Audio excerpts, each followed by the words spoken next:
आम्हा बायकांना नाश्ता बनवताना नेहमी एक गहन प्रश्न पडतो, चपाती भाकरीसोबत भाजी काय बनवायची. पण कधीतरी त्यातूनही आपण सुटकारा घ्यायचा. तर मी काय केलं, 1 वाटी भिजवलेले मूग, अर्धा वाटी हरभरे तेही भिजवलेले आहेत, पाव वाटी हरभऱ्याचीच डाळ भिजत घातलेली होती, त्यासोबतच 1 आल्याचा तुकडा, 4 मिरच्या आणि 4 लसणीच्या पाकळ्या, मिरच्या तुमच्या आवडीनुसार, यांची एक पेस्ट बनवून घ्यायची. पेस्ट आपण जाडसरच ठेवायची, हाताला खरखरीत लागलं पाहिजे. त्यानंतर एका भांड्यामध्ये ते काढून घ्यायचं. त्यानंतर मी त्याच्यामध्ये घातलेलं आहे बारीक चिरलेला कोबी, तीळ, 1 वाटी तांदळाचं पीठ, 2 चमचे रवा. आता तुमच्या फ्रीजमध्ये कोणत्या ज्या भाज्या असतील त्या भाज्या तुम्ही ॲड करू शकता.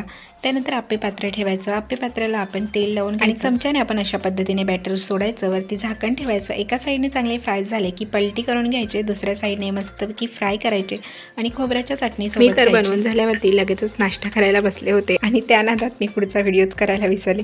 नशीब एवढे आप्पे शिल्लक राहिले होते. आप्पे खरंच चवीला खूप भारी झाले.